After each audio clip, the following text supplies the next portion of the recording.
research done here at the Wave Lab directly informs evacuation maps and planning decisions. How does that scientific data actually make its way into the hands of local emergency managers and city planners? It does. What we do is talk to the stakeholders in the coast, in the state, and show them what we are doing and what their needs are, so we can better improve our models, our research.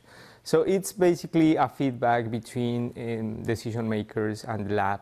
So we can do what they need to be done, and then we can provide them products that they can use directly into the decision making.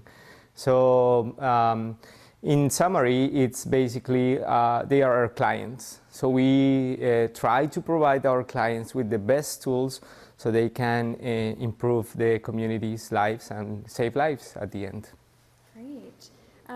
We've heard about the physical risks, wave height, speed. How do those findings translate into real-life policies that help protect people and property?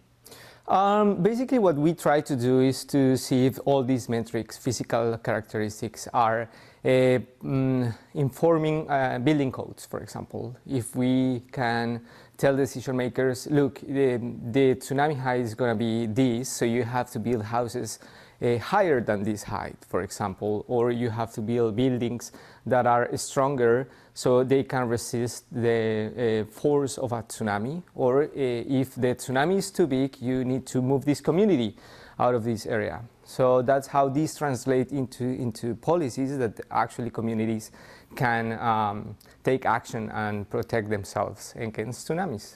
There are a couple of projects funded by NSF and other sources that are improving our ways of understanding how tsunamis behave in the Pacific Northwest. But not only in the modeling side, of course, we are improving our models. We are doing every time better and more complex and more realistic models, but also we are approaching better our community. So we really understand what they need, and they really understand what we are trying to do, and we are saying and what we want to communicate in terms of risk. So I think we are in Oregon State University and other universities that are working with us, improving our general understanding of tsunami risk in the Pacific Northwest. So how do you help inform communities and the public about this? We try to do something that is called a community science, and it's basically understanding how they understand risk, what are their ideas about tsunami risk, and then share our understanding of the hazard, on the risk, on the vulnerability, and then try to create a homogeneous language in which we can communicate it in two ways. So we can, again, improve our disaster risk measurements that we are going to apply in the future, so we can protect the communities, but the communities know what they are actually facing, and they know what they have to do, and our work is not only scientific or just like very technical, but also applicable to local communities. So we do this through meetings with them. We try to find focal groups so we can focus our language to these groups. For example, we have Spanish-speaking communities, so we talk to them in Spanish. We talk to tribal communities, so we can talk to them in a way that is convenient for all of us, and so we can have a broader applicability of our work. I think a key part of tsunami risk is that it is so infrequent that we haven't felt a tsunami in the United States, like a big tsunami in our lifetimes. So the phenomenon itself is so large, it's huge, but at the same time is low frequency. So the last time we had a big tsunami in this area was in the 1700s. So it's been a long time, so it's very hard to tell people that you have actually tsunamis in this area.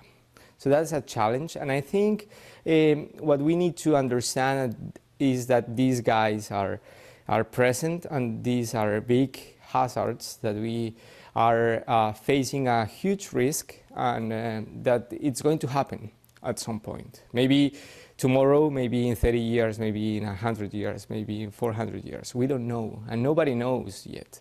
So the best thing that we can do is be prepared. So we can assess the hazard, we can assess our vulnerability, reduce our vulnerability, mitigate the risks. So when the tsunami happens, we are prepared, and we can save lives, and we can protect our communities, we can protect our economy, so we can recover fast, we can get to the point that nothing happened and nobody died from a tsunami. So that's the idea, to be prepared and to be resilient against tsunamis. How would you rate or describe Oregon's current preparedness? I think Oregon has done a great job in terms of preparation, especially again because most of the communities haven't felt a tsunami. We have just seen tsunamis on TV, but we don't have a clear sense of how it is in reality. Based on that, I think Oregon in general has done a great job in communicating with communities, translating this technical scientific language into normal English and Spanish, so communities understand what is going on. And I think Oregon has also been investing not only on research but also in disaster risk reduction. But of course, nothing is enough because we don't know how big the tsunami is going to be. So we need to do more, and we always need to be prepared for the unexpected. So if you were trying to communicate the need for disaster preparedness, the effects a large-scale natural disaster could have on the state to Central Oregonians, how would you communicate about a tsunami to them, you know? Tsunamis are large events in general. So we have the direct consequences of a tsunami. You have the flooding, you have the erosion of the beaches, you have the destruction of the forests, you have the destruction of the buildings, bridges, everything. So at the same time you have the tsunami, you have an earthquake, right? So you have these two coupled, sometimes coupled, not always, but sometimes coupled phenomena.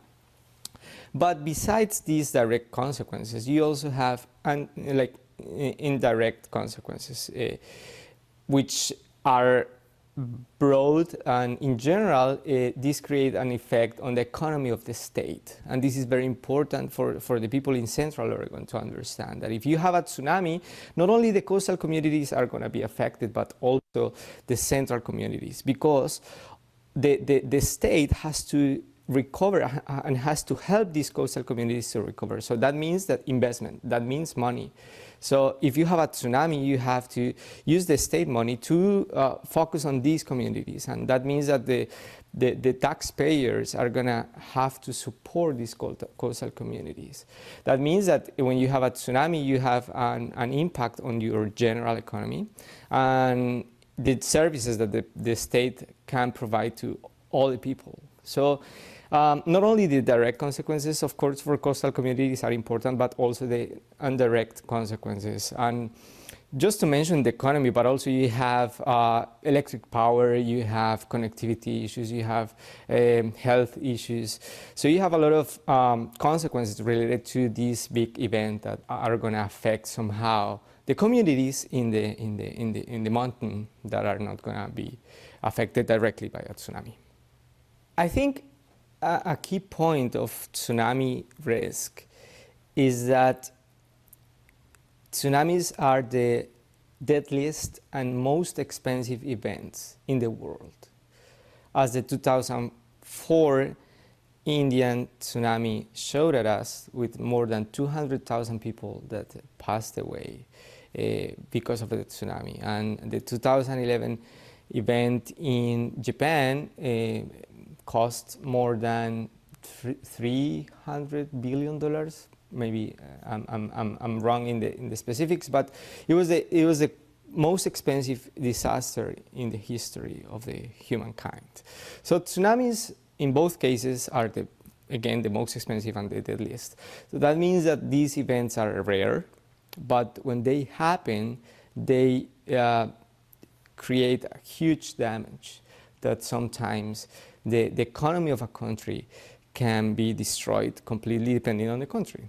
So I think it is important for us as communities, as coastal communities, as decision makers, to realize that we in the Pacific Northwest have this risk in our coast, and it is important not to be scared, no, but to be prepared, to do everything every day, something to reduce the risk. We can prepare in our houses, we can be aware of the shake alert, we can prepare our evacuation bags, we can improve our houses, check if our houses are in risk, move our houses. There are so many things that we can do. So my invitation to the local community is to be interested in tsunami risk and to try to learn about that. And if you know something about tsunami risk, share that with your community. And if you have access to the decision makers, talk to the decision makers about tsunami risk. So in this way, everybody are responsible of reducing the risk, but also are contributing to reducing the tsunami risk in the Pacific Northwest. Great. One more kind of question that I thought of as you were talking. Japan obviously has the more recent tsunami, and you were, there for research. How prepared was Japan when that tsunami hit compared to Oregon's preparedness now? I know it's different state and country and location, but if you could touch on how Japan was prepared. That's a very interesting question, and the answer is very difficult. But Japan was the most prepared country in the world for tsunamis when the 2011 tsunami happened. And despite this preparation, they lost about 10,000 people, and the disaster was costly. There are a lot of analyses on what happened, numerical models that were not considering all the variables, so on, a lot of things, uncertainty. The problem is uncertainty. So I think Oregon and the Pacific Northwest, it is going in the same direction on reducing uncertainty. So what we do here in the lab with the folks from the University of Oregon, University of Washington, all the universities involved, what we are doing is trying to reduce that uncertainty to better understand how huge, how big is our risk, and to be prepared for that. So I think we cannot directly compare, but I think we are on the same way of as Japan, or of how to improve our understanding of the risk and try to be prepared for that.